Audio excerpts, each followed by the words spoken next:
ಜೈ Hind.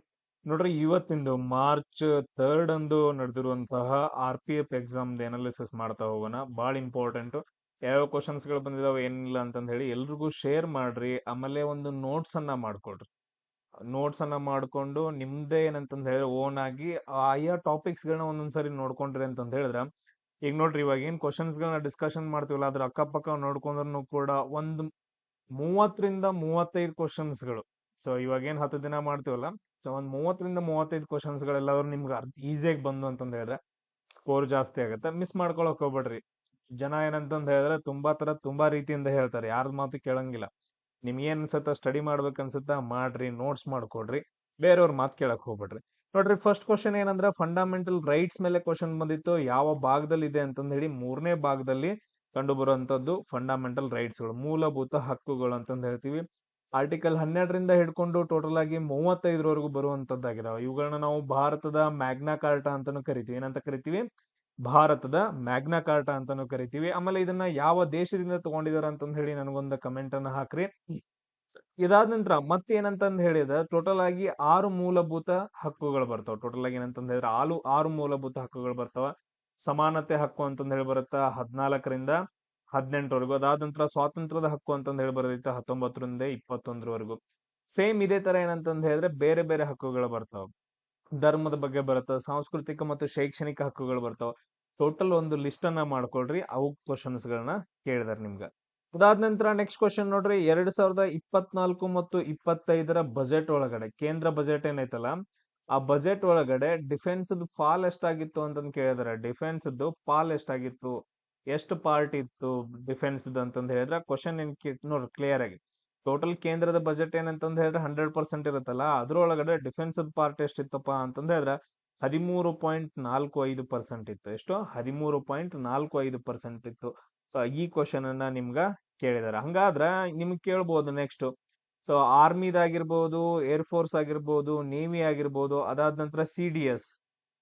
So ಇವುಗಳದ head ಯಾರ್ಯಾರಿದಾರ ಅಂತಂದ್ ಹೇಳಿ ನೀವು ಒಂದ್ಸರಿ ನೋಡ್ಕೊಂಡ್ಬಿಡ್ರಿ. ಯಾಕಂತಂದ್ ಹೇಳಿದ್ರೆ ಕನ್ಫ್ಯೂಸ್ ಮಾಡ್ಕೊಳಕ್ ಹೋಗ್ಬೇಡ್ರಿ ನೆಕ್ಸ್ಟ್. ಅದೇ ತರ ನೆಕ್ಸ್ಟ್ ಕ್ವಶನ್ ಆರ್ಟಿಕಲ್ 14ರ ಮೇಲೆ ಕೇಳಿದಾರೆ. ಅಂದ್ರೆ ಕಾನೂನಿನ ಮುಂದೆ ಎಲ್ರು ಸಮಾನರು ಅಂತಂದ್ ಹೇಳ್ತೀವಲ್ಲ, ಕಾನೂನಿನ ಮುಂದೆ ಎಲ್ರು ಸಮಾನರು, ಎಲ್ರು ತಲೆ ಬಾಗ್ಲೇಬೇಕು ಅಂತಂದ್ ಹೇಳ್ತೀವಲ್ಲ. ಸೊ ಅದು ಆರ್ಟಿಕಲ್ 14 ಹೇಳುತ್ತೆ. ಇದು ಕೂಡ ಫಂಡಮೆಂಟಲ್ ರೈಟ್ ಆಗೈತೆ. ಈ ಕ್ವಶನ್ ಕೂಡ ಬಂದೈತೆ. ಅದಾದ ನಂತರ ನೆಕ್ಸ್ಟ್ ಕ್ವಶನ್ ಪಂಚವಾರ್ಷಿಕ ಯೋಜನೆಗಳ ಮೇಲೆ ಬಂದೈತೆ. 1956ರಲ್ಲಿ ಸ್ಟಾರ್ಟ್ ಆದಂತಹ ಪಂಚವಾರ್ಷಿಕ ಯೋಜನೆ ಯಾವುದು ಅಂತಂದ್ ಕೇಳಿದ್ರೆ ಯಾವ್ದು ಸ್ಟಾರ್ಟ್ ಆಗತ್ತ? 2ನೇ ಪಂಚವಾರ್ಷಿಕ ಯೋಜನೆ ಸ್ಟಾರ್ಟ್ ಆಗತ್ತೆ. ಯಾವುದು? 2ನೇ ಪಂಚವಾರ್ಷಿಕ ಸ್ಟಾರ್ಟ್ ಆಗತ್ತ. ಅದಾದ ನಂತರ ಇದೇ ಟೈಮ್ ಅಲ್ಲಿ ಬಿಲಾಯಿ, ಆಮೇಲೆ ನೆಕ್ಸ್ಟ್ ದುರ್ಗಾಪುರ್ ಅಂತಂದ್ ಹೇಳಿ ಬರ್ತೈತೆ. ದುರ್ಗಾಪುರ, ಆಮೇಲೆ ಇನ್ನೊಂದ್ ಯಾವ್ದಂತಂದ್ ಹೇಳಿದ್ರೆ ರೌರ್ಕೆಲಾ ಅಂತಂದ್ ಹೇಳಿ, ಇನ್ನೊಂದ್ ಯಾವ್ದಂತಂದ್ ಹೇಳಿದ್ರೆ ರೌರ್ಕೆಲಾ ಅಂತಂದ್ ಹೇಳ್ತೀವಿ. ಟೋಟಲ್ ಆಗಿ 3 ಹೈಡ್ರೋ ಎಲೆಕ್ಟ್ರಿಕ್ ಪವರ್ ಪ್ಲಾಂಟ್ಸ್ ಗಳನ್ನ ಸ್ಟಾರ್ಟ್ ಮಾಡ್ತಾರೆ. ಮೂರೇನಂತಂದ್ ಹೇಳಿದ್ರೆ ಹೈಡ್ರೋ ಎಲೆಕ್ಟ್ರಿಕ್ ಪವರ್ ಪ್ಲಾಂಟ್ಸ್, ಆಮೇಲೆ ಸ್ಟೀಲ್ ಪ್ಲಾಂಟ್ಸ್ ಬರ್ತಾವ. ನೆನ್ಪಿಟ್ಕೊಂಡ್ರೆ ಸ್ಟೀಲ್ ಪ್ಲಾಂಟ್ಸ್ ಕೂಡ ಬರ್ತಾವ. ಇವು ನೆನ್ಪಿಟ್ಕೋಬೇಕು. ಅದಾದ ನಂತರ ಬಿಲಾಯಿ ಯಾರ್ ಸಪೋರ್ಟ್ ಇಂದ ಮಾಡ್ತಾರ ಅಂತಂದ್ ಹೇಳಿದ್ರೆ ಸೋವಿಯತ್ ಯೂನಿಯನ್ ಇಂದ. Soviet Union. ದುರ್ಗಾಪುರ್ ಯಾರ ಸಹಾಯದಿಂದ ಮಾಡ್ತಾರ ಅಂತಂದ್ ಹೇಳಿದ್ರೆ ಯುನೈಟೆಡ್ ಕಿಂಗ್ಡಮ್, ಬ್ರಿಟನ್ ದೇಶದ ಸಹಾಯದಿಂದ ಅದನ್ನ ಸ್ಥಾಪನೆ ಮಾಡ್ತಾರೆ. ಅದಾದ ನಂತರ ರೌರ್ಕೆಲಾ ಎಲ್ಲಿಂದ ಅಂತಂದ್ ಹೇಳಿದ್ರೆ ಜರ್ಮನಿ ದೇಶದ ಸಹಾಯ ತಗೊಂಡು ರೌರ್ಕೆಲಾ ಪ್ಲಾಂಟ್ ಅನ್ನ ಸ್ಥಾಪನೆ ಮಾಡ್ತಾರೆ. ಅದಾದ ನಂತರ ನೆಕ್ಸ್ಟ್ 4.5% ಏನಪ್ಪಾ ಅಂತಂದ್ ಹೇಳಿದ್ರೆ ಪ್ಲಾನಿಂಗ್ ಇತ್ತು 2ನೇ ಪಂಚವಾರ್ಷಿಕ ಯೋಜನೆ. ಬಟ್ ಅದ್ರ ಆಕ್ಚುಯಲ್ ಗ್ರೋತ್ ಆಗಿದ್ದಷ್ಟು 4.27%. ಇದನ್ನ ಕೇಳ್ತಾರ. ಆಮೇಲೆ PC ಮೆಹಲ್ ನೋಬಿಸ್ ಅಂತಂದ್ ಹೇಳಿ ಕರೀತಾರ. 2ನೇ ಪಂಚವಾರ್ಷಿಕ ಯೋಜನೆಯನ್ನು ಏನಂತ ಕರೀತಾರ? PC ಮೆಹಲ್ ನೋಬಿಸ್ ಅಂತ ಕರೀತಾರ. ಟೋಟಲ್ ಆಗಿ ಇಲ್ಲಿವರೆಗೂ 12 ಪಂಚವಾರ್ಷಿಕ ಯೋಜನೆಗಳಾಗಿದಾವ. ಮೊದಲು ಯೋಜನಾ ಆಯೋಗ ನೋಡ್ಕೊಂತಾ ಇತ್ತು, ಬಟ್ ಆದ್ರೆ ಇವಾಗ ನೀತಿ ಆಯೋಗ ನೋಡ್ಕೊತಾ ಐತೆ. ನೀತಿ ಆಯೋಗದ CEO ಮತ್ತು ಚೇರ್ಮನ್ ಯಾರು ಅಂತಂದ್ ಹೇಳ್ರಿ ನಂಗೆ. CEO ಮತ್ತು ಚೇರ್ಮನ್ ಯಾರಿದಾರ ಅಂತಂದೇಳಿ ನೆಕ್ಸ್ಟ್ ಪಕ್ಕ 100%. ಎಲ್ಲ ಕೇಳಿದಂದ್ರೆ ಇನ್ನು ಉಳಿಯೋದದ ಅಲ್ಲ. ಅದಾದ ನಂತರ ನೆಕ್ಸ್ಟ್ ನೋಡ್ರಿ, ಕುಂಭಮೇಳದ ಬಗ್ಗೆ ಕ್ವಶನ್ ಅನ್ನ ಕೇಳಿದ್ರೆ, ಕುಂಭಮೇಳದ ಬಗ್ಗೆ ಕ್ವಶನ್ ಬಂದೈತೆ. ಈ ಕುಂಭಮೇಳವನ್ನ ಯುನೆಸ್ಕೋ ಪಟ್ಟಿಯಲ್ಲೇ ಸೇರಿಸಿದ್ದಾರೆ. ಯುನೆಸ್ಕೋ ಪಟ್ಟಿಯಲ್ಲಿ ಸೇರಿಸಿದಾರ ಒಂದು ಮಹಾನ್ ಉತ್ಸವ ಅಂತಂದ್ ಹೇಳಿ. ಯಾವ ವರ್ಷ ಸೇರಿಸಿದಾರ ಅಂತಂದು 2017ರಲ್ಲಿ ಯುನೆಸ್ಕೋ ಪಟ್ಟಿಯಲ್ಲಿ ಕುಂಭಮೇಳವನ್ನ ಸೇರಿಸಿದಾರ. ಅದಾದ ನಂತರ ಟೋಟಲ್ ಆಗಿ 4 ಪ್ಲೇಸ್ ಗಳಲ್ಲಿ ಏನಂತಂದ್ ಹೇಳಿದ್ರೆ ಕುಂಭಮೇಳ ನಡೆಯುತ್ತಾ. ಯಾವ ಪ್ಲೇಸ್ ಗಳಲ್ಲಿ ನೋಡ್ರಿ? ಒಂದು ಹರಿದ್ವಾರದಲ್ಲಿ ನಡೆಯುತ್ತ. ಅದಾದ ನಂತರ ಇನ್ನೊಂದು ಅಲಹಾಬಾದ್ ಅಲ್ಲಿ ನಡೆಯುತ್ತ. ಅದನ್ನ ಬಿಟ್ರೆ ನೆಕ್ಸ್ಟ್ ಯಾವ್ದು ಅಂತಂದ್ ಹೇಳಿದ್ರೆ ಉಜ್ಜಯಿನಿ ಒಳಗಡೆ ನಡೆಯುತ್ತ. ಆಮೇಲೆ ನೆಕ್ಸ್ಟ್ ನಾಸಿಕ್ ಒಳಗಡೆ ನಡೆಯುತ್ತೆ. ಇವೆರಡೂ ನದಿಗಳು ಯಾವ್ದಂತಂದ್ ಹೇಳಿದ್ರೆ ಹರಿದ್ವಾರದಲ್ಲಿ ಗಂಗಾ ನದಿ ದಡದಲ್ಲಿ, ಅಲಹಾಬಾದ್ ಅಲ್ಲಿ ಗಂಗಾ ಮತ್ತು ಯಮುನಾ ನದಿ ದಡದಲ್ಲಿ, ಉಜ್ಜಯಿನಿ ಅಂತಂದ್ ಹೇಳಿದ್ರೆ ಕ್ಷಿಪ್ರಾ ನದಿ ದಡದಲ್ಲಿ, ಅದಾದ ನಂತರ ನೆಕ್ಸ್ಟ್ ನಾಸಿಕ್ ಅಂತಂದ್ ಹೇಳಿದ್ರೆ ಗೋದಾವರಿ ನದಿ ದಡದಲ್ಲಿ ಕುಂಭಮೇಳಗಳು ನಡೀತಾವ. ಇದನ್ನ ಪಾಯಿಂಟ್ ಅನ್ನ ನೆನ್ಪಿಟ್ಕೋಬೇಕು. ಅದಾದ ನಂತರ ನೆಕ್ಸ್ಟ್ ನೋಡ್ರಿ ಒಡಿಸ್ಸಾದಲ್ಲಿ ಏನಂತಂದ್ ಹೇಳಿದ್ರೆ ಒಂದು ಬೃಹತ್ ಜಾತ್ರೆ ನಡೆಯುತ್ತಲ್ಲ, ಪೂರಿ ಜಗನ್ನಾಥ ಅಂತಂದ್ ಹೇಳ್ತೀವಿ. ಯಾವುದು? ಪೂರಿ ಜಗನ್ನಾಥ ರಥಯಾತ್ರೆ ಅಂತಂದ್ ಹೇಳ್ತೀವಲ್ಲ, ಈ ರಥಯಾತ್ರೆ ಯಾವ ತಿಂಗಳಲ್ಲಿ ನಡೆಯುತ್ತ ಅಂತಂದ್ ಹೇಳಿ ಕ್ವಶನ್ ಅನ್ನ ಕೇಳಿದಾರ. ಅದು ಹೆಂಗ್ ಕ್ವಶನ್ ಕೇಳಿದಾರ ಅಂತಂದ್ ಹೇಳಿದ್ರ, ಈಗ ನಮ್ ಕನ್ನಡದಾಗ ಹೇಳ್ತೀವಲ್ಲ, ಭಾರತದ ತಿಂಗಳಲ್ಲಿ ಹೇಳ್ಬೇಕು. ಯಾವ ತಿಂಗಳಲ್ಲಿ ನಡೆಯುತ್ತಾ? ಆಷಾಢ ತಿಂಗಳಲ್ಲಿ. ಆಷಾಢ ತಿಂಗಳಲ್ಲಿ ಏನಪ್ಪಾ ಅಂತಂದ್ ಹೇಳಿದ್ರೆ ನಡೆಯುತ್ತಾ. ಆಮೇಲೆ ಇನ್ನೊಂದ್ ನೆನ್ಪಿಟ್ಕೊಳ್ರಿ, ಶುಕ್ಲ ಪಕ್ಷದ ದಿನ.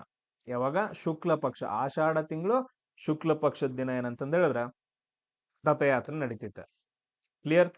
ಅದಾದ ನಂತರ ನೆಕ್ಸ್ಟ್ ನೋಡ್ರಿ, 2024ರಲ್ಲಿ ಇರಾನ್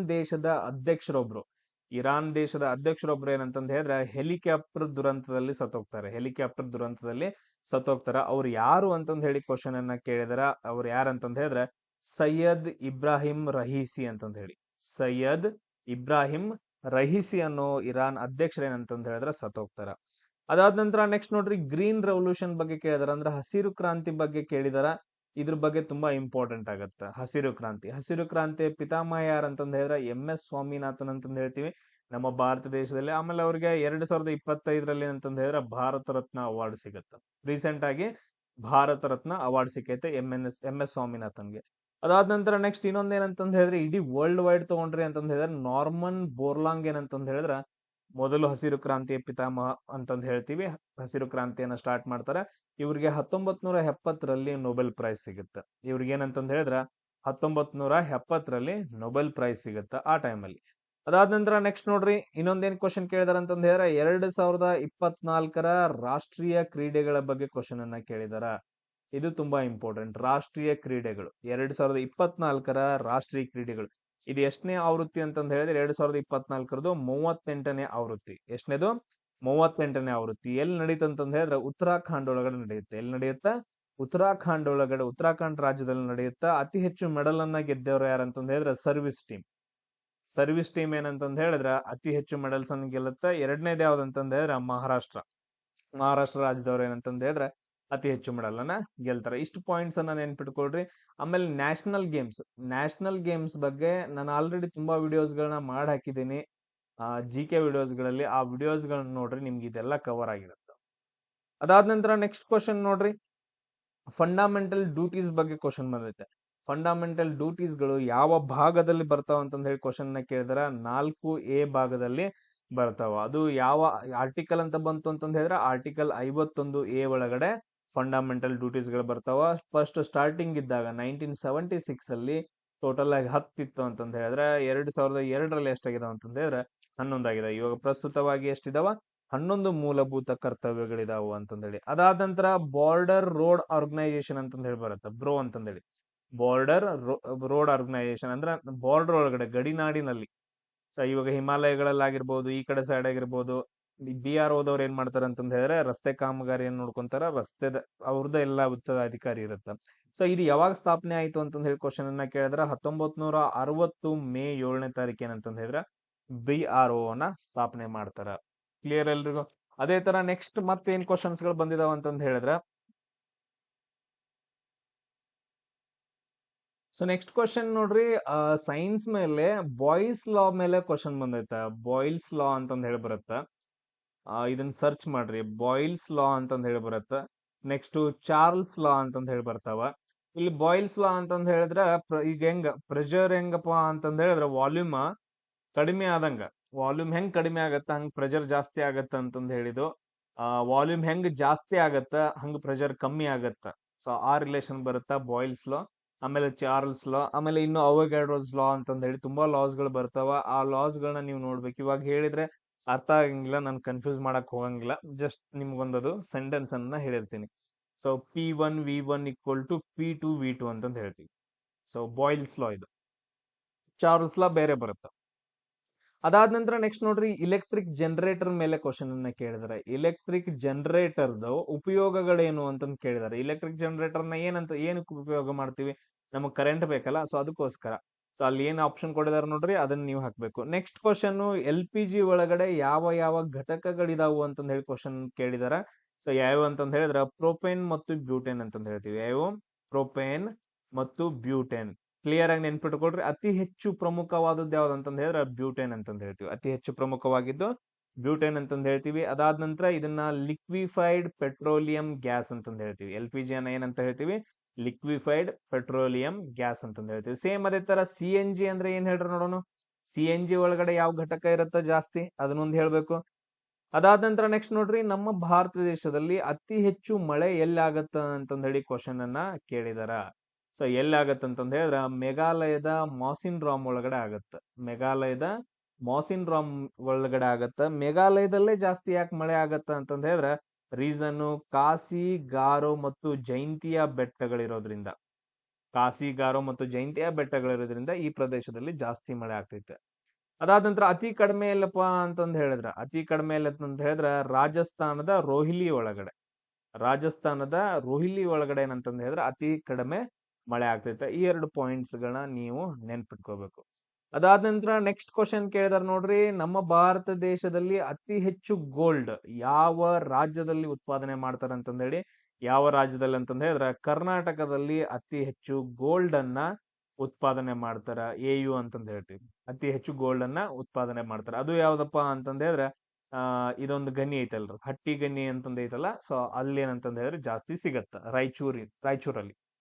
ಅದಾದ ನಂತರ ನೆಕ್ಸ್ಟ್ ನೋಡ್ರಿ, ಸುಪ್ರೀಂ ಕೋರ್ಟ್ ಮತ್ತು ಹೈಕೋರ್ಟ್ ನ್ಯಾಯಾಧೀಶರ ನೇಮಕವನ್ನ ಯಾರು ಮಾಡ್ತಾರ ಅಂತಂದ್ ಹೇಳಿ.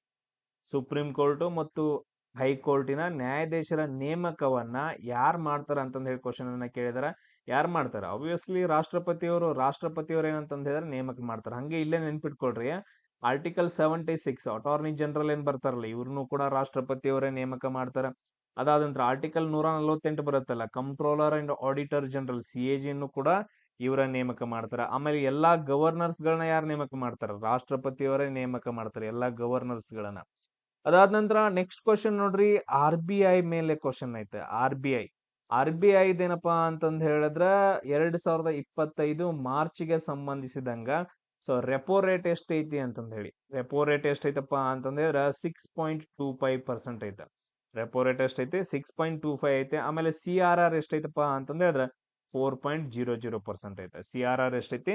4.00% ಐತೆ. ಅದಾದ ನಂತರ ನೆಕ್ಸ್ಟ್ ಕ್ವಶನ್ ನೋಡ್ರಿ, ಫಂಡಮೆಂಟಲ್ ಡ್ಯೂಟೀಸ್ ಗಳನ್ನ ಯಾವ ದೇಶದಿಂದ ಎರವಲು ಮಾಡ್ಕೊಂಡಿದಾರ ಅಂತಂದ್ ಹೇಳಿ ರಿಪೀಟ್ ಆಗಿ ಕ್ವಶನ್ಸ್ ಗಳನ್ನ ಕೇಳ್ತಿದ್ರ. ಅದನ್ನ ನೀವು ನೋಡ್ಕೋಬೇಕು. ಅದಾದ ನಂತರ ಆರ್ಟಿಕಲ್ 44 ಬಗ್ಗೆ ಕ್ವಶನ್ ನ ಕೇಳಿದಾರೆ. ಆರ್ಟಿಕಲ್ 44 ಏನ್ ಹೇಳುತ್ತೆ? ಯೂನಿಫಾರ್ಮ್ ಸಿವಿಲ್ ಕೋಡ್ ಅಂತಂದ್ ಹೇಳುತ್ತೆ. ಯೂನಿಫಾರ್ಮ್ ಸಿವಿಲ್ ಕೋಡ್ ಆರ್ಟಿಕಲ್ 44 ಎಲ್ರು ಜಾರಿಗೆ ಬಂತು ಅಂತಂದ್ ಹೇಳಿದ್ರೆ ಎಲ್ರಿಗೂ ಒಂದೇ ನ್ಯಾಯ ಅಂತಂದ್ ಹೇಳ್ತೀವಿ. Uniform civil code. ಅದಾದ ನಂತರ ನೆಕ್ಸ್ಟ್ ನೋಡ್ರಿ, 1920ರಲ್ಲಿ ಮಹಾತ್ಮ ಗಾಂಧೀಜಿಯವರು ಸ್ಟಾರ್ಟ್ ಮಾಡಿರುವಂತಹ ಚಳುವಳಿ ಯಾವುದು ಅಂತಂದ್ ಹೇಳಿ ಕ್ವಶನ್ ಅನ್ನ ಕೇಳಿದ್ರ. 1920ರಲ್ಲಿ ಯಾವ್ದು ಸ್ಟಾರ್ಟ್ ಮಾಡ್ತಾರ ಅವರು? ಅಸಹಕಾರ ಚಳುವಳಿಯನ್ನ ಸ್ಟಾರ್ಟ್ ಮಾಡ್ತಾರ. ಅಸಹಕಾರ ಚಳುವಳಿಯನ್ನು ಸ್ಟಾರ್ಟ್ ಮಾಡ್ತಾರ. ಬಟ್ ಆದ್ರೆ ಇವ್ರು ಸ್ಟಾರ್ಟ್ ಮಾಡಿ ಆದ ನಂತರ 1922ರಲ್ಲಿ ಏನಾಗತ್ತ? ಚೌರಿ ಚೌರಾ ಘಟನೆ ನಡೆದ್ ಬಿಡುತ್ತೆ. ಚೌರಿ ಚೌರಾ ಘಟನೆ. ಕ್ರಾಂತಿಕಾರಿಗಳು ಏನ್ ಮಾಡ್ತಾರ ಅಂತಂದ್ ಹೇಳಿದ್ರ ಚೌರಿ ಚೌರಾ ಪೊಲೀಸ್ ಸ್ಟೇಷನ್ ಮೇಲೆ ಹೋಗ್ಬಿಟ್ಟು ಸುಟ್ಟು ಹಾಕ್ಬಿಡ್ತಾರೆ. ಅದನ್ನ ನಾವು ಚೌರಿ ಚೌರಾ ಘಟನೆ ಅಂತಂದ್ ಹೇಳ್ತೀವಿ. ಇದರಿಂದ ಹಿಂಸಾತ್ಮಕ ಆಯ್ತು ಅಂತಂದ್ ಹೇಳಿ ಅಸಹಕಾರ ಚಳುವಳಿಯನ್ನ ಗಾಂಧೀಜಿಯವರು ಸ್ಟಾಪ್ ಮಾಡ್ತಾರ. ಅದಾದ ನಂತರ ನೆಕ್ಸ್ಟ್ ನೋಡ್ರಿ, BOB ಯಾವ್ದಿದು? ಬ್ಯಾಂಕ್ ಆಫ್ ಬರೋಡಾ ಅಂತಂದ್ ಹೇಳ್ತೀವಲ್ಲ. ಬ್ಯಾಂಕ್ ಆಫ್ ಬರೋಡಾದ CEO ಯಾರಿದ್ದಾರೆ ಇವಾಗ ಅಂತಂದ್ ಹೇಳಿ ಕ್ವಶನ್ ಕೇಳಿದ್ರ. ಮೊದಲು ಯಾರಿದ್ರು? ಸಂಜೀವ್ ಚಡ್ಡಾ ಇದ್ರು. ಸಂಜೀವ್ ಚಡ್ಡಾ ಅಂತಂದ್ ಹೇಳಿದ್ರು. ಇವ್ರು ಹೋದ್ ನಂತರ ಯಾರು ಬಂದಿದಾರೆ ಅಂದ್ರೆ ಇವಾಗ ದೇವದತ್ ಚಂದ್ ಅಂತಂದ್ ಹೇಳಿ ಬಂದಿದ್ದಾರೆ. ಯಾರು? ದೇವದತ್ ಚಂದ್ ಅನ್ನೋ ಒಬ್ಬ ಪರ್ಸನ್ ಏನಪ್ಪಾ ಅಂತಂದ್ ಹೇಳಿದ್ರೆ ಇವಾಗ ಬಂದಿದಾರ. ಅದಾದ ನಂತರ ನೆಕ್ಸ್ಟ್ ನೋಡ್ರಿ, ಗುಪ್ತರ ಕಾಲದಲ್ಲಿ ಗೋಲ್ಡ್ ಕಾಯಿನ್ಸ್ ಗಳಿಗೆ ಏನಂತ ಕರಿತಾ ಇದ್ರು ಅಂತಂದೇಳಿ ಕ್ವಶನ್ ಐತೆ. ಗುಪ್ತರ ಕಾಲದಲ್ಲಿ ಗೋಲ್ಡ್ ಕಾಯಿನ್ಸ್ ಗಳನ್ನ ನಾವು ಏನಂತ ಕರಿತಾ ಇದ್ರು ಅಂತಂದ್ ಹೇಳಿದ್ರೆ ದಿನಾರ್ ಅಂತಂದ್ ಹೇಳಿ ಕರಿತಾ ಇದ್ರು. ಅದಾದ ನಂತರ ಗುಪ್ತರ ಸ್ಥಾಪಕ ಯಾರಂತಂದ್ ಹೇಳಿದ್ರೆ ಶ್ರೀಗುಪ್ತ ಅಂತಂದ್ ಹೇಳ್ತೀವಿ. ಬಟ್ ಆದ್ರೆ ನಿಜವಾದ ಸ್ಥಾಪಕ ಅಂತಂದ್ ಹೇಳಿ 1ನೇ ಚಂದ್ರಗುಪ್ತನನ್ನ ಹೇಳ್ತೀವಿ. ಯಾರನ್ನ ಹೇಳ್ತೀವಿ? 1ನೇ ಚಂದ್ರಗುಪ್ತ ಅಂತಂದ್ ಹೇಳ್ತೀವಿ. ಬಟ್ ಆದ್ರೆ ಅದಾದ ನಂತರ ನೆಕ್ಸ್ಟ್ ನೋಡ್ರಿ, ತುಂಬಾ ಇಂಪಾರ್ಟೆಂಟ್ ಯಾರಾಗ್ತಾರ? 2ನೇ ಚಂದ್ರಗುಪ್ತ ಆಗ್ತಾನ. 2ನೇ ಚಂದ್ರಗುಪ್ತ. ಬಟ್ ಆದ್ರೆ ಅವನನ್ನ ವಿಕ್ರಮಾದಿತ್ಯ ಅಂತಾನು ಕೂಡ ಕರಿತೀವಿ. ಏನಂತ ಕರಿತೀವಿ? ವಿಕ್ರಮಾದಿತ್ಯ ಅಂತಂದ್ ಹೇಳಿ. ಅದಾದ ನಂತರ ಇನ್ನೊಂದು ಇವರಲ್ಲಿ ತುಂಬಾ ಇಂಪಾರ್ಟೆಂಟ್ ಬರೋದು 1ನೇ ಕುಮಾರಗುಪ್ತ. ಕುಮಾರಗುಪ್ತ ತುಂಬಾ ಇಂಪಾರ್ಟೆಂಟ್ ಆಗ್ತಾನೆ. ಯಾಕಂತಂದ್ ಹೇಳಿದ್ರೆ 1ನೇ ಕುಮಾರಗುಪ್ತ ಏನ್ ಮಾಡ್ತಾನಪ್ಪ ಅಂತಂದ್ ಹೇಳಿದ್ರೆ ನಳಂದ ವಿಶ್ವವಿದ್ಯಾಲಯವನ್ನ ಸ್ಥಾಪನೆ ಮಾಡ್ತಾನ. ಎಸ್, ನೆಕ್ಸ್ಟ್ ನೋಡ್ರಿ, ನಿಮ್ ಕ್ವಶನ್ ಯಾವ್ದ್ರ ಮೇಲೆ ಬಂದೈತೆ ಅಂತಂದ್ ಹೇಳಿದ್ರೆ ರಾಮಾನುಜಾಚಾರ್ಯರ ಮೇಲೆ ಬಂದೈತೆ. ರಾಮಾನುಜಾಚಾರ್ಯರು ನಾವು ನಿನ್ನೆ ಕ್ಲಾಸ್ ಅಲ್ಲಿ ಡಿಸ್ಕಷನ್ ಮಾಡಿದೀವಿ. ರಾಮಾನುಜಾಚಾರ್ಯರು ಇವರು ಎಲ್ಲಿ ಹುಟ್ಟಿದಾರ ಅಂತಂದ್ ಹೇಳಿ ಕೇಳಿದಾರ ಕ್ವಶನ್. ತಮಿಳುನಾಡಿನ ಶ್ರೀ ಪೆರಂಬದೂರು ಅಂತಂದ್ ಹೇಳ್ತೀವಲ್ಲ, ಪೆರಂಬದೂರು, ಶ್ರೀ ಪೆರಂಬದೂರದಲ್ಲೇನಪ್ಪಾ ಅಂತಂದ್ ಹೇಳಿದ್ರೆ ಇವ್ರು ಹುಟ್ಟಿದಾರ, ತಮಿಳುನಾಡಿನ ಶ್ರೀ ಪೆರಂಬದೂರು. ಅದಾದ ನಂತರ ನೆಕ್ಸ್ಟ್ ಇಂಪಾರ್ಟೆಂಟ್ ಮತ್ತೇನ್ ಬರ್ತಾವ ಅಂತಂದ್ ಹೇಳಿದ್ರೆ ಈ ರಾಮಾನುಜಾಚಾರ್ಯರು ತಮಿಳುನಾಡುವನ್ನ ಬಿಟ್ಬಿಟ್ಟು ಅಲ್ಲಿ ಕರಿಕಾಲ ಚೋಳ ಇರ್ತಾನ. ಕರಿಕಾಲ ಚೋಳ ಏನಪ್ಪಾ ಅಂತಂದ್ ಹೇಳಿ, ಕರಿಕಾಲ ಚೋಳನ 3ನೇ ಕರಿಕಾಲ ಚೋಳ ಅನ್ಕೊಂತೀವಿ. ಅವನೇನಂತಂದ್ ಹೇಳಿದ್ರೆ ಕಿರುಕುಳ ಕೊಡ್ತಿರ್ತಾನ ಇವ್ರಿಗೆ. ಸೊ ಕರಿಕಾಲ ಚೋಳ ಏನಂತಂದ್ ಹೇಳಿದ್ರೆ ಶೈವ ಭಕ್ತ. ಇವ್ರು ಯಾರಂತಂದ್ ಹೇಳಿದ್ರೆ ವಿಷ್ಣು ಭಕ್ತರು. ಸೊ ಅದಕ್ಕೋಸ್ಕರ ತುಂಬಾ ಟಾರ್ಚರ್ ಕೊಡ್ತಿರ್ತಾನ. ಅವಾಗ ತಮಿಳುನಾಡದಿಂದ ಅವ್ರು ಎಲ್ಲಿಗೆ ಬರ್ತಾರ ಅಂತಂದ್ ಹೇಳಿದ್ರ ರಾಮಾನುಜಾಚಾರ್ಯರು ಮೇಲುಕೋಟೆಗೆ ಬರ್ತಾರ. ಮೇಲುಕೋಟೆ ಚೆಲುವನಾರಾಯಣ ಸ್ವಾಮಿ ದೇವಾಲಯ. ಎಸ್, ಸೊ ಯಾರು? ರಾಮಾನುಜಾಚಾರ್ಯರು. ಅದಾದ ನಂತರ ಇವರು ಯಾರ ಆಸ್ಥಾನದಲ್ಲಿ ಇರ್ತಾರ ಅಂತಂದ್ ಹೇಳಿದ್ರೆ, ಯಾರು ಸಹಾಯ ಮಾಡ್ತಾರ ಅಂತಂದ್ ಹೇಳಿದ್ರೆ ಇವ್ರಿಗೆ ಹೊಯ್ಸಳರ ಪ್ರಸಿದ್ಧ ದೊರೆಯಾದಂತಹ ಬಿಟ್ಟಿ ದೇವ. ಯಾರು? ಬಿಟ್ಟಿ ದೇವ ಅಥವಾ ವಿಷ್ಣುವರ್ಧನ ಅಂತಂದ್ ಹೇಳ್ತೀವಲ್ಲ, ಅವ್ರೇನಂತಂದ್ ಹೇಳಿದ್ರೆ ಇವ್ರಿಗೆ ಸಪೋರ್ಟ್ ಅನ್ನ ಮಾಡ್ತಾರೆ. ಅದನ್ನ ನೀವು ನೆನ್ಪಿಡ್ಬೇಕು. ಹಂಗೆ ಮಧ್ವಾಚಾರ್ಯರು, ಶಂಕರಾಚಾರ್ಯರು, ಬಸವಣ್ಣರು, ಅಕ್ಕ ಮಹಾದೇವಿ ಯಾರ್ಯಾರು ಬರ್ತಾರಲ್ಲ ಅವ್ರ ಬಗ್ಗೆ ಎಲ್ಲ ಸ್ವಲ್ಪ ನೋಡ್ಕೊಡ್ರಿ. ಅದಾದ ನಂತರ ನೆಕ್ಸ್ಟ್ ಇನ್ನೊಂದು ಕ್ವಶನ್ ಕೇಳಿದಾರ ಡಾಲ್ಟನ್ ರೂಲ್ ಬಗ್ಗೆ, ಡಾಲ್ಟನ್ ನಿಯಮದ ಬಗ್ಗೆ ಕೇಳಿದಾರ. ಡಾಲ್ಟನ್ ನಿಯಮ ಇದನ್ನ ನೀವ ನೋಡ್ಕೋಬೇಕು. ಡಾಲ್ಟನ್ ನಿಯಮದ ಬಗ್ಗೆ ಕ್ವಶನ್ ಅನ್ನ ಕೇಳಿದಾರ. ಸೊ ಅದು ಡೈರೆಕ್ಟ್ ಕ್ವಶನ್ ಐತೆ, ಸೊ ನಾನು ಕನ್ಫ್ಯೂಸ್ ಮಾಡಲ್ಲ. ಸೊ ನೀವು ನೋಡ್ಕೊಂಡ್ಬಿಡ್ರಿ ಅದನ್ನ. ನೆಕ್ಸ್ಟ್ ನೋಡ್ರಿ, ಸ್ಟೇಟ್ ಅಡ್ಮಿನಿಸ್ಟ್ರೇಷನ್ ಟ್ರಿಬ್ಯುನಲ್ ಅಂತಂದ್ ಹೇಳಿ ಬರುತ್ತೆ. ಸ್ಟೇಟ್ ಅಡ್ಮಿನಿಸ್ಟ್ರೇಷನ್ ಟ್ರಿಬ್ಯುನಲ್ ಅಂತಂದ್ ಹೇಳ್ಬಿಟ್ಟು ಇದನ್ನ ಇದ್ರದ್ದು ಚೇರ್ಮನ್ ಬರ್ತಾರಲ್ಲ, ಸ್ಟೇಟ್ ಅಡ್ಮಿನಿಸ್ಟ್ರೇಷನ್ ಟ್ರಿಬ್ಯುನಲ್ದು ಚೇರ್ಮನ್ ಏನ್ ಬರ್ತಾರಲ್ಲ, ಈ ಚೇರ್ಮನ್ ನ ಯಾರ್ ನೇಮಕ ಮಾಡ್ತಾರ ಅಂತಂದ್ ಹೇಳಿ ಕ್ವಶನ್ ಐತೆ. ಯಾರ್ ನೇಮಕ ಮಾಡ್ತಾರ ಅಂತಂದ್ ಹೇಳಿದ್ರೆ ರಾಷ್ಟ್ರಪತಿಯವರು ಚೇರ್ಮನ್ ಅನ್ನ ನೇಮಕ ಮಾಡ್ತಾರ. ಕ್ಲಿಯರ್ ಆಗಿ ನೆನ್ಪಿಟ್ಕೊಡ್ರಿ, ರಾಷ್ಟ್ರಪತಿಯವರು ಏನ್ ಮಾಡ್ತಾರ ಅಂತಂದ್ ಹೇಳಿದ್ರೆ ಚೇರ್ಮನ್ಸ್ ಗಳನ್ನ ನೇಮಕ ಮಾಡ್ತಾರ. ಅದಾದ ನಂತರ ನೆಕ್ಸ್ಟ್ ಕ್ವಶನ್ ಏನ್ ಕೇಳಿದಾರಪ್ಪ ಅಂತಂದ್ ಹೇಳಿದ್ರೆ ಥಾರ್ ಮರುಭೂಮಿ ಬಗ್ಗೆ ಕ್ವಶನ್ ಅನ್ನ ಕೇಳಿದಾರ. ಥಾರ್ ಮರುಭೂಮಿ ಯಾವ ರಾಜ್ಯದಲ್ಲಿ ಜಾಸ್ತಿ ಕಂಡು ಬರುತ್ತೆ ಅಂತಂದ್ ಹೇಳಿ ರಾಜಸ್ಥಾನದಲ್ಲಿ ಜಾಸ್ತಿ ಕಂಡು ಬರುತ್ತೆ.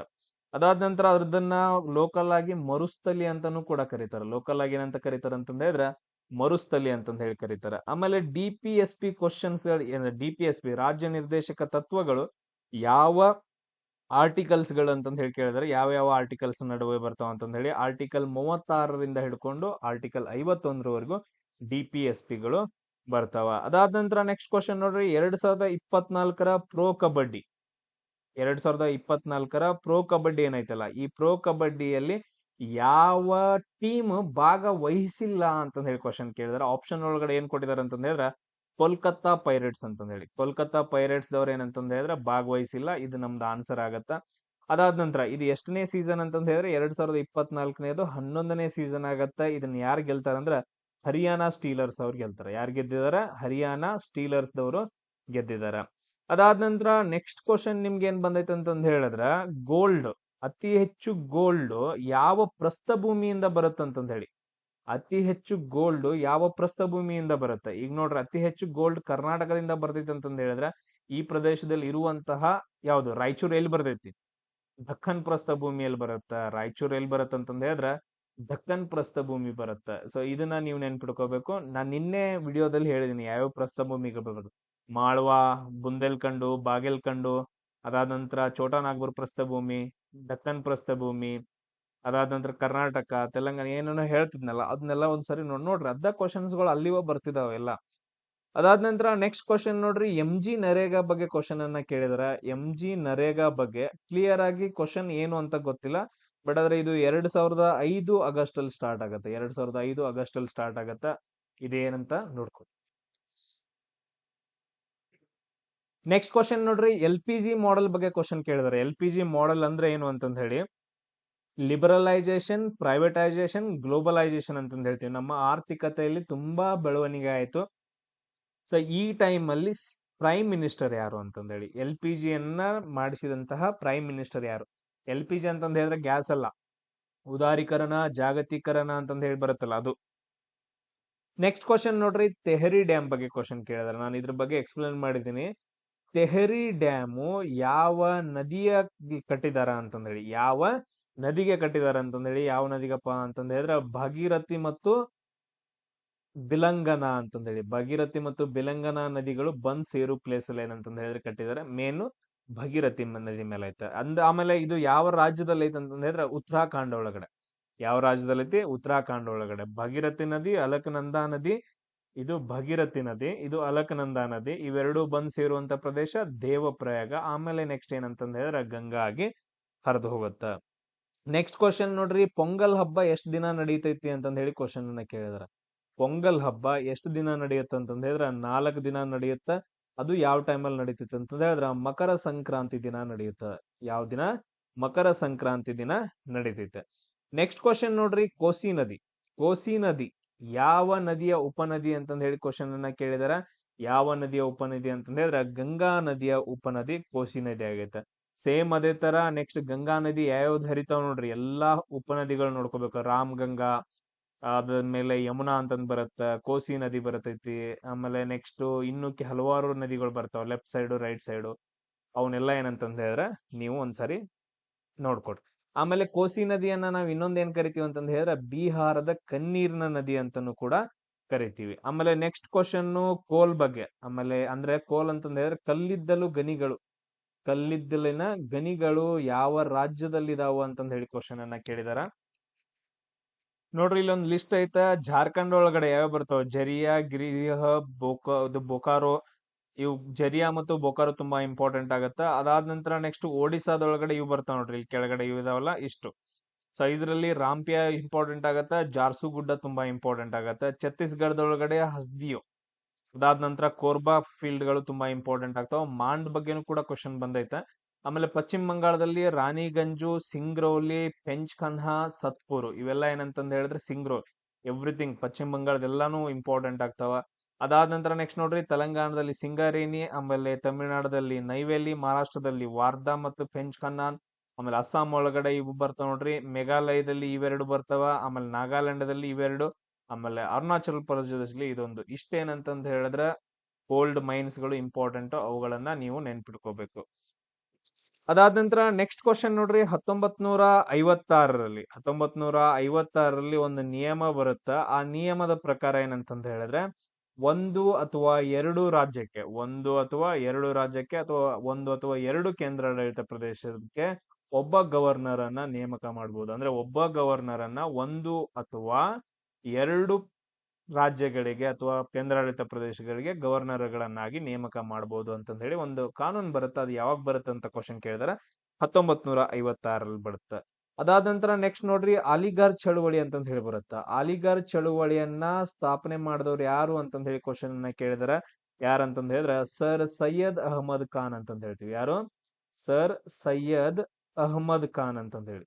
ಇದು ತುಂಬಾ ಇಂಪಾರ್ಟೆಂಟ್ ಆಗುತ್ತೆ ನೋಡ್ರಿ, ಸರ್ ಸೈಯದ್ ಅಹಮದ್ ಖಾನ್ ಅವರು ಮಾಡ್ತಾರೆ. ಆಮೇಲೆ ನೆಕ್ಸ್ಟ್ ಕ್ವಶನ್ ನೋಡ್ರಿ, ಜಂಟಿ ಅಧಿವೇಶನದ ಮೇಲೆ ಕ್ವಶನ್ ಅನ್ನ ಕೇಳಿದಾರೆ. ಜಂಟಿ ಅಧಿವೇಶನ ಯಾವ ವಿಧಿ ಬರುತ್ತೆ ಅಂತಂದೇಳಿ, ಯಾವ ಆರ್ಟಿಕಲ್ 108 ಪ್ರಕಾರ ಏನಂತಂದ ಹೇಳಿದ್ರೆ ಜಂಟಿ ಅಧಿವೇಶನವನ್ನ ಕೂಬಹುದು. ಅಂದ್ರೆ ಇವಾಗ ಏನ್ರಿ ಜಗಳ ಆಗತ್ತೆ ಅಂತಂದ ಹೇಳಿದ್ರೆ ಲೋಕಸಭೆ ಒಳಗೂ ಆಗ್ಲಿಲ್ಲ, ರಾಜ್ಯಸಭೆ ಒಳಗೂ ಆಗ್ಲಿಲ್ಲ ಅಂತಂದ್ರೆ ಜಂಟಿ ಅಧಿವೇಶನ ಕರೀತಾರೆ. ಈ ಜಂಟಿ ಅಧಿವೇಶನದ ಅಧ್ಯಕ್ಷರ ಯಾರಾಗಿರ್ತಾರ ಅಂತಂದ ಹೇಳಿದ್ರೆ ಯಾವಾಗ್ಲೂ ಲೋಕಸಭೆಯ ಸ್ಪೀಕರ್ ಆಗಿರ್ತಾರ. ಲೋಕಸಭೆಯ ಸ್ಪೀಕರ್ ಏನಿರ್ತಾರಲ್ಲ ಅವ್ರೇನಂತಂದ ಹೇಳಿದ್ರೆ ಜಂಟಿ ಅಧಿವೇಶನದ ಅಧ್ಯಕ್ಷರಾಗಿರ್ತಾರೆ. ಅದಾದ ನಂತರ 22 ಭಾಷೆಗಳೇನಿದಾವಲ್ಲ, ನಮ್ದು ಅಧಿಕೃತ ಭಾಷೆಗಳು 22 ಏನಿದಾವಲ್ಲ, ಅದ್ರ ಮೇಲೆ ಕ್ವಶನ್ ಬಂದೈತೆ. 1992ರಲ್ಲಿ ಯಾವ ಭಾಷೆಗಳನ್ನ ಸೇರಿಸ್ತಾರ ಅಂತಂದೇಳಿ ಟೋಟಲ್ ಆಗಿ 3 ಭಾಷೆಗಳನ್ನ ಸೇರಿಸ್ತಾರ. ಯಾವ್ಯಾವ ಅಂತಂದ ಹೇಳಿದ್ರೆ ಕೊಂಕಣಿ, ಅದಾದ ನಂತರ ನೆಕ್ಸ್ಟ್ ಇನ್ನೊಂದು ಕೊಂಕಣಿ, ಮಣಿಪುರಿ, ಆಮೇಲೆ ನೇಪಾಳಿ. ಈ 3 ಲ್ಯಾಂಗ್ವೇಜ್ ಗಳನ್ನ ಏನಂತಂದ ಹೇಳಿದ್ರೆ ಯಾವ ಟೈಮಲ್ಲಿ ಸೇರಿಸ್ತಾರ? 1992ರಲ್ಲಿ. ಟೋಟಲ್ ಆಗಿ 22 ಅಧಿಕೃತ ಭಾಷೆಗಳಿದಾವ. ಇವು ಎಲ್ಲಿ ಬರ್ತಾವ ಅಂತಂದ ಹೇಳಿದ್ರೆ 8ನೇ ಅನುಸೂಚಿ ಒಳಗಡೆ ಬರ್ತಾವ. ಎಷ್ಟನೇದು? 8ನೇ ಅನುಸೂಚಿ ಒಳಗಡೆ. ನೋಡ್ರಿ ಎಲ್ಲೆಲ್ಲಿ ಹಿಂಗೆ ಕ್ವಶನ್ಸ್ ಗಳು ಬರತಾವ ಅಂತಂದೇಳಿ. ನೆಕ್ಸ್ಟ್ ಕ್ವಶನ್ ಅನ್ನ ಕೇಳಿದಾರ 52ನೇ ಅಮೆಂಡ್ಮೆಂಟ್ ಬಗ್ಗೆ. 52ನೇ ಅಮೆಂಡ್ಮೆಂಟ್ 1985ರಲ್ಲಿ ಆಗತ್ತಲ್ಲ. ನಾನು ಇದ್ರ ಬಗ್ಗೆ ನಿನ್ನೆ ಹೇಳ್ದೆ ನಿಮ್ಗೆ. ಇದ್ರ ಪ್ರಕಾರ ಏನ್ ಮಾಡ್ತಾರ ಅಂತಂದ ಹೇಳಿದ್ರೆ ಆಂಟಿ ಡಿಫೆಕ್ಷನ್ ಲಾ. ಏನ್ ಮಾಡ್ತಾರ? ಆಂಟಿ ಡಿಫೆಕ್ಷನ್ ಲಾ ಅನ್ನ ಏನಪ್ಪಾ ಅಂತಂದ ಹೇಳಿದ್ರೆ ಸೇರಿಸ್ತಾರ. ಸೊ ಇದ್ರ ಬಗ್ಗೆ ಮತ್ತೆ ರಿಪೀಟ್ ಆಗಿ ಕ್ವಶನ್ ಏನಂತಂದ ಹೇಳಿದ್ರೆ ಬಂದೈತೆ. ಅದಾದ ನಂತರ ನೆಕ್ಸ್ಟ್ ನೋಡ್ರಿ ದಕ್ಷಿಣದ ದಕ್ಷಿಣ ಭಾರತದ ತುತ್ತ ತುದಿ ಯಾವುದು ಅಂತಂದ್ ಹೇಳಿ ಕೇಳಿದಾರ. ದಕ್ಷಿಣ ಭಾರತದ ಅತಿ ಎತ್ತರದ ಪರ್ವತ ಅಥವಾ ತುತ್ತ ತುದಿ ಯಾವುದು ಅಂತಂದ್ ಹೇಳಿ ಕೇಳಿದಾರ. ಯಾವುದು? ಅನ್ನೈಮುಡಿ ಆಗತ್ತ. ಅನ್ನೈಮುಡಿ ಕೇರಳದ ಏನಂತಂದ್ ಹೇಳಿದ್ರೆ ಅನ್ನೈಮುಡಿ ಆಗತ್ತ. ಅದು ದಕ್ಷಿಣ ಭಾರತದಲ್ಲಿ ಹೆಚ್ಚು. ನಮ್ದು ಇದು ಇಂಡಿಯಾ ಬಂತು ಅಂತಂದ್ ಹೇಳಿದ್ರೆ K2 ಜಾಸ್ತಿ. ಇಡೀ ವರ್ಲ್ಡ್ ಬಂತು ಅಂತಂದ್ ಹೇಳಿದ್ರೆ ಮೌಂಟ್ ಎವರೆಸ್ಟ್ ಏನಂತಂದ್ ಹೇಳಿದ್ರೆ ಪ್ರಪಂಚದಲ್ಲಿ ಅತಿ ದೊಡ್ಡ ಪರ್ವತ ಅಂತಂದ್ ಹೇಳ್ತೀವಿ. ಅದೇ ತರ ನೆಕ್ಸ್ಟ್ ನೋಡ್ರಿ ಇನ್ನೊಂದು ಕ್ವಶನ್ ಬರುತ್ತ. The Indian war of independence 1857 ಹಿಂಗಂತಂದ್ ಹೇಳಿ ಯಾರ್ ಕರೀತಾರ, ಆಮೇಲೆ ಯಾರ ಬುಕ್ ಅನ್ನ ಬರ್ದಿದಾರ ಅಂತಂದ್ ಹೇಳಿ ವಿ.ಡಿ. ಸಾವರ್ಕರ್ ಅವರು. ಯಾರಂತಂದ್ ಹೇಳಿದ್ರ ವಿ.ಡಿ. ಸಾವರ್ಕರ್. ಸೊ ಅದ್ರ ಮೇಲೆ ಕ್ವಶನ್ ಏನಂತಂದ್ ಹೇಳಿದ್ರೆ ಬಂದೈತೆ. ಅದಾದ ನಂತರ GST, ನಮ್ಮ ದೇಶಕ್ಕೆ ಏನ್ GST ಬಂದೈತಲ್ಲ, ಅದು ಯಾವ ತಿದ್ದುಪಡಿ ಮೂಲಕ ಬಂದೈತೆ ಅಂತಂದ್ ಹೇಳಿ ಕ್ವಶನ್ ಕೇಳಿದಾರ. 101ನೇ ತಿದ್ದುಪಡಿ 2016ರಲ್ಲಿ ಜಾರಿಗೆ ಬರುತ್ತೆ. 101ನೇ ತಿದ್ದುಪಡಿ 2016ರಲ್ಲಿ ಅಂತಂದ್ ಹೇಳಿದ್ರೆ GST ಜಾರಿಗೆ ಬರುತ್ತೆ. ಟೋಟಲ್ ಆಗಿ 4 ಟೈಪ್ಸ್, 5%, 12%, ಅದಾದ ನಂತರ 18%, ಆಮೇಲೆ 28% ಏನಂತಂದ್ ಹೇಳಿದ್ರೆ 4 ಟೈಪ್ಸ್ GST ಗಳಿದಾವ. ಅವುಗಳನ್ನ ನೋಡ್ಕೋಬೇಕು. ಅದಾದ ನಂತರ ಇಲೆಕ್ಟ್ರಿಕ್ ಕರೆಂಟ್ ಏನಂತ ಹೇಳ್ತೀವಲ್ಲ, ಅದ್ರದ್ದು SI ಯೂನಿಟ್ ಏನು ಅಂತಂದ್ ಹೇಳಿ ಕ್ವಶನ್ ಅನ್ನ ಕೇಳಿದ್ರೆ ಏನ್ ಬರುತ್ತೆ ಅಂತಂದ್ ಹೇಳಿದ್ರೆ ಆಂಪಿಯರ್ ಅಂತಂತ ಹೇಳ್ತೀವಿ. ಇಲೆಕ್ಟ್ರಿಕ್ ಕರೆಂಟ್ದು SI ಯೂನಿಟ್ ಏನಾಗತ್ತಂತಂದ್ ಹೇಳಿದ್ರೆ ಆಂಪಿಯರ್ ಅಂತಂದ್ ಹೇಳಾಗತ್ತ. ಅದಾದ ನಂತರ ಇನ್ನೊಂದು ಕೇಳಿದ್ರ ಟೋಟಲ್ ಇಂಟರ್ನಲ್ ರಿಫ್ಲೆಕ್ಷನ್ ಬಗ್ಗೆ, ಸಂಪೂರ್ಣ ಆಂತರಿಕ ಪ್ರತಿಫಲನದ ಉಪಯೋಗಗಳ ಬಗ್ಗೆ ಕ್ವಶನ್ ಅನ್ನ ಕೇಳಿದ್ರ. ಆಲ್ರೆಡಿ ಸೈನ್ಸ್ ವಿಡಿಯೋಸ್ ಗಳನ್ನ ನಾನು ತುಂಬಾ ಮಾಡಿ ಹಾಕಿದೀನಿ, ಅವುಗಳನ್ನ ನೋಡ್ಕೊಡ್ರಿ. ನೋಡ್ರಿ, ವಜ್ರ ಹೊಳೆಯುತ್ತಲ್ಲ, ರೀಸನ್ ಏನಪ್ಪಾ ಅಂತಂದ್ ಹೇಳಿದ್ರೆ ಟೋಟಲ್ ಇಂಟರ್ನಲ್ ರಿಫ್ಲೆಕ್ಷನ್ ಆಗತ್ತ. ಅದಾದ ನಂತರ ನೆಕ್ಸ್ಟ್ ನೋಡ್ರಿ 1858ರಲ್ಲಿ ಏನಾಗಿದೆ ಅಂತಂದ್ ಹೇಳಿ ಕ್ವಶನ್ ಕೇಳಿದಾರೆ. ನಮ್ಮ ಭಾರತ ದೇಶದ ರಾಜಕೀಯ ಅಥವಾ ಆಡಳಿತ ಏನಿತ್ತಲ್ಲ, ಇದೆಲ್ಲಾನು ಏನಂತಂದ್ ಹೇಳಿದ್ರೆ ಬ್ರಿಟಿಷ್ ರಾಣಿ ಕೈಯಲ್ಲಿ ಹೋಗುತ್ತ. ಸೊ ಆ ಸನ್ನಿವೇಶ ಆಗಿತ್ತೆ 1858ರಲ್ಲಿ. ಅದಾದ ನಂತರ ನೆಕ್ಸ್ಟ್ ಕ್ವಶನ್ ಬಂದೈತೆ ಮಹಾಭಾರತದ 18ನೇ ಪರ್ವದ ಬಗ್ಗೆ ಕ್ವಶನ್ ಬಂದೈತೆ. ಬಟ್ ಅದ್ರ ನಮ್ಗೆ ಕ್ಲಿಯರ್ ಆಗಿ ಕ್ವಶನ್ ಏನು ಅಂತಂದ್ ಗೊತ್ತಿಲ್ಲ. ಸೊ ಅವುಗಳ ಬಗ್ಗೆ ನೀವು ನೋಡ್ಕೋಬೇಕು. ನೆಕ್ಸ್ಟ್ 1951ರ ಭೂದಾನ ಚಳವಳಿ ಅಂತಂದ್ ಹೇಳಿ ಬರ್ತೈತೆ. 1951ರಲ್ಲಿ ಭೂದಾನ ಚಳವಳಿ ಬರುತ್ತೆ. ಇದನ್ನ ಯಾರು ನೇತೃತ್ವ ವಹಿಸಿದ್ರು ಅಂತಂದ್ ಹೇಳಿ ಕ್ವಶನ್ ನ ಕೇಳಿದಾರೆ. ಯಾರು ವಹಿಸಿದ್ರು ಅಂತಂದ್ ಹೇಳಿದ್ರೆ ವಿನೋಬಾ ಭಾವೆ ಅಂತಂದ್ ಹೇಳ್ತೀವಿ. ಯಾರು ವಹಿಸಿದ್ರು? ವಿನೋಬಾ ಭಾವೆ ಅವರು ವಹಿಸಿದ್ರು. ಅದಾದ ನಂತರ ನೆಕ್ಸ್ಟ್ ಕ್ವಶನ್ ನೋಡ್ರಿ, NH44 ಬಗ್ಗೆ ಕ್ವಶನ್ ಬಂದೈತೆ. ಇದೇನ್ ಕ್ವಶನ್ ಅಂತಂದ್ ಹೇಳಿದ್ರೆ ಭಾರತ ದೇಶದ ಅತಿ ಉದ್ದವಾದ ರಾಷ್ಟ್ರೀಯ ನ್ಯಾಷನಲ್ ಹೈವೇ ಯಾವುದು ಅಂತಂದ್ ಹೇಳಿ, ಇದು ಎಲ್ಲಿಂದ ಎಲ್ಲಿವರೆಗೂ ಹೋಗುತ್ತೆ? ಕನ್ಯಾಕುಮಾರಿಯಿಂದ ಶ್ರೀನಗರ್ವರೆಗೂ ಹೋಗುತ್ತೆ. NH44 ಲಾಂಗೆಸ್ಟ್ ಅಂತಂದ್ ಹೇಳ್ತೀವಿ. ಎಲ್ಲಿಂದ? ಶ್ರೀನಗರದಿಂದ ಕನ್ಯಾಕುಮಾರಿ. ಅದಾದ ನಂತರ ನೆಕ್ಸ್ಟ್ ಕ್ವಶನ್ ಆರ್ಟಿಕಲ್ 19 ಬಗ್ಗೆ ಬಂದೈತೆ. ಅಂದ್ರೆ ಅಭಿವ್ಯಕ್ತಿ ಸ್ವಾತಂತ್ರ್ಯ, ಅದಾದ ನಂತರ ಸಂಘಗಳನ್ನ ಕಟ್ಟುವಂಥದ್ದು, ಆಮೇಲೆ ನೆಕ್ಸ್ಟ್ ಎಲ್ಲಾ ಕಡೆ ವಾಸ ಮಾಡುವಂಥದ್ದು, ಆಮೇಲೆ ಎಲ್ಲಾ ಕಡೆ ತಿರುಗಾಡೋದು, ಯಾವ ಬೇಕಾದ ಜಾಬ್ ಮಾಡೋದು ಅಂತಂದ್ ಹೇಳಿ ಬರುತ್ತಲ್ಲ, ಆರ್ಟಿಕಲ್ 19 ಒಂದು ಕ್ವಶನ್ ಬಂದೈತೆ. ಪರ್ಟಿಕ್ಯುಲರ್ ಆಗಿ ಯಾವುದು ಅಂತಂದ್ ಹೇಳಿ ನನಗೆ ಕರೆಕ್ಟ್ ಆಗಿ ಹೇಳಿಲ್ಲ. ಅದಾದ ನಂತರ ನೆಕ್ಸ್ಟ್ ಸಂತ ತುಕಾರಾಮ ಅಂತಂದ್ ಹೇಳಿ ಬರ್ತಾರ. ಇವರು ಯಾವ ರಾಜ್ಯಕ್ಕೆ ಸಂಬಂಧಪಟ್ಟಿದವರು ಅಂತಂದ್ ಹೇಳಿ ಕ್ವಶನ್ ಬಂದೈತೆ. ಮಹಾರಾಷ್ಟ್ರಕ್ಕೆ ಸಂಬಂಧಪಟ್ಟವರಾಗಿದ್ದಾರೆ. ಅದಾದ ನಂತರ ಕ್ಯಾಬಿನೆಟ್ ಅಂತಂದ್ ಹೇಳ್ತೀವಲ್ಲ, ಮಂತ್ರಿ ಪರಿಷತ್, ಕ್ಯಾಬಿನೆಟ್ ಅನ್ನ ಕೇಂದ್ರದಲ್ಲಿ ಯಾರ ನೇಮಕ ಮಾಡ್ತಾರಂತಂದೇಳಿ, ಯಾರ ಸಲಹೆಯಿಂದ ನೇಮಕ ಮಾಡ್ತಾರಂತಂದೇಳಿ ಪ್ರೈಮ್ ಮಿನಿಸ್ಟರ್ ಅವರ ಸಲಹೆಯಿಂದ ಏನಂತಂದ್ ಹೇಳಿದ್ರೆ ಕ್ಯಾಬಿನೆಟ್ ನೇಮಕ ಆಗತ್ತ. ಮಾಡೋರು ಯಾರು? ಪ್ರೆಸಿಡೆಂಟೇ. ಬಟ್ ಆದ್ರೆ ಯಾರ ಸಹಾಯದಿಂದ? ಪ್ರೈಮ್ ಮಿನಿಸ್ಟರ್ ಅವರ ಸಹಾಯದಿಂದ. ಅದಾದ ನಂತರ ನೆಕ್ಸ್ಟ್ ಕ್ವಶನ್ ನೋಡ್ರಿ, HDFC ಅವರು ರೀಸೆಂಟ್ ಆಗಿ ಒಂದು ಆಪ್ ಅನ್ನ ಬಿಡುಗಡೆ ಮಾಡಿದಾರೆ. ಅದು ಹೆಸರು ಏನಂತ ಕೇಳಿದಾರೆ, ಗೀಗಾ ಆಪ್ ಅಂತಂದ್ ಹೇಳ್ತೀವಿ. ಯಾವ ಆಪ್ ಅಂತಂದ್ ಹೇಳಿದ್ರೆ ಗೀಗಾ ಆಪ್ ಅಂತಂದ್ ಹೇಳ್ತೀವಿ. ಅದಾದ ನಂತರ ನೆಕ್ಸ್ಟ್ ನೋಡ್ರಿ 1858ರ ವೈಸ್ ರಾಯ್ ಯಾರು ಅಂತಂದ್ ಹೇಳಿ ಕ್ವಶನ್ ಕೇಳಿದಾರೆ. 1858ರ ವೈಸ್ ರಾಯ್ ಯಾರು ಅಂತಂದ್ ಹೇಳಿ ಕ್ವಶನ್ ಬಂದೈತೆ. ನೋಡ್ರಿ, ಇಂಡಿಯಾ ಒಳಗಡೆ ಮೊದ್ಲೇನಂತಂದ್ ಹೇಳಿದ್ರೆ 1858ಕ್ಕಿಂತ ಮುಂಚೆ ಭಾರತದ ಗವರ್ನರ್ ಜನರಲ್ ಅಂತಂದ್ ಹೇಳಿ ಕರಿತಾ ಇದ್ರು. 1858 ಆದ ನಂತರ ಏನಂತ ಕರೆಯಕ್ ಸ್ಟಾರ್ಟ್ ಮಾಡಿದ್ರು? ವೈಸ್ ರಾಯ್ ಅಂತಂದ್ ಹೇಳಿ ಕರೆಯೋಕೆ ಸ್ಟಾರ್ಟ್ ಮಾಡ್ತಾರೆ. ಆಮೇಲೆ ನೆಕ್ಸ್ಟ್ 1947 ಸ್ವತಂತ್ರ ಆದ ಟೈಮಲ್ಲಿ GDP ಯಲ್ಲಿ ಯಾವ ಕ್ಷೇತ್ರ ತುಂಬಾ ಅನುದಾನ ಮಾಡೈತಿ ಅಂತಂದ್ ಹೇಳಿ ಕ್ವಶನ್ ಕೇಳಿದಾರೆ. ಯಾವ ಕ್ಷೇತ್ರ ಜಾಸ್ತಿ ಅನುದಾನ ಮಾಡೈತಿ GDPಗೆ? ಯಾವ್ದಂತಂದ್ ಹೇಳಿದ್ರೆ ಕೃಷಿ ಕ್ಷೇತ್ರ. ಯಾವ್ದಂತಂದ್ ಹೇಳ್ತೀವಿ? ಕೃಷಿ ಕ್ಷೇತ್ರ ಅಂತಂದ್ ಹೇಳ್ತೀವಿ. ಸೊ ಇದು ಏನಪ್ಪಾ ಅಂತಂದ್ ಹೇಳಿದ್ರೆ ನಿಮ್ ಕ್ವಶನ್ಸ್ಗಳು. ಆಮೇಲೆ ಇನ್ನೊಂದು ಕ್ವಶನ್ಸ್ ಬಂದೈತೆ, ಏನಂತಂದ್ ಹೇಳಿದ್ರೆ 1414ರಿಂದ 1421ರವರೆಗೂ ದೆಹಲಿಯನ್ನ ಆಳಿದಂತಹ ಸುಲ್ತಾನ ಯಾರು ಅಂತಂದ್ ಹೇಳಿ ಕ್ವಶನ್ ಕೇಳಿದಾರೆ. ಯಾರ ಅಂತಂದ್ ಹೇಳಿದ್ರೆ ಖಿಜರ್ ಖಾನ್ ಅಂತಂದ್ ಹೇಳ್ತೀವಿ. ಯಾರಂತಂದ್ ಹೇಳ್ತೀವಿ? ಖಿಜರ್ ಖಾನ್. ಆಮೇಲೆ ದಾದ್ರಾ ಅಂಡ್ ನಗರ್ ಹವೇಲಿ ನೋಡಿ. ದಾದ್ರಾ ಅಂಡ್ ನಗರ್ ಹವೇಲಿದು ಹೈಕೋರ್ಟ್ ಯಾವ ರಾಜ್ಯದ ಜೊತೆಗೆ ಸೇರ್ಕೊಳ್ಳುತ್ತೆ ಅಂತಂದ್ ಹೇಳಿದ್ರೆ ಮಹಾರಾಷ್ಟ್ರದ ಜೊತೆಗೆ ಸೇರ್ಕೊಳ್ಳುತ್ತ. ಆಮೇಲೆ ಇನ್ನೊಂದು Durgapur steel plant. Durgapur steel plant ಅಂತಂದ್ ಹೇಳಿ ಬರುತ್ತೆ, ಸ್ಟೀಲ್ ಪ್ಲಾಂಟ್. ಸೊ ಇದು ಯಾವ ರಾಜ್ಯದಲ್ಲಿ ಕಂಡು ಬರುತ್ತೆ ಅಂತಂದ್ ಹೇಳಿ ಕ್ವಶನ್ ಅನ್ನ ಕೇಳಿದ್ರೆ ಯಾವ ರಾಜ್ಯದಲ್ಲಿ ಅಂತಂದ್ರೆ ವೆಸ್ಟ್ ಬೆಂಗಾಲ್ ರಾಜ್ಯಕ್ಕೆ ಸೇರಿದಂತಹ ಒಂದು ಸ್ಟೀಲ್ ಪ್ಲಾಂಟ್ ಆಗಿರುತ್ತೆ ದುರ್ಗಾಪುರ್ ಸ್ಟೀಲ್ ಪ್ಲಾಂಟ್. ಇಷ್ಟು ಕ್ವಶನ್ಸ್ ಗಳು ಇವತ್ತಿಂದ 3 ಶಿಫ್ಟ್ ಗಳಲ್ಲಿ ಕಂಡು ಬಂದಿದಾವ. ಇನ್ನು ನೆಕ್ಸ್ಟ್ ನಾಳೆ ಡಿಸ್ಕಷನ್ ಮಾಡಾಕ್ತೀನಿ. ಜೈ.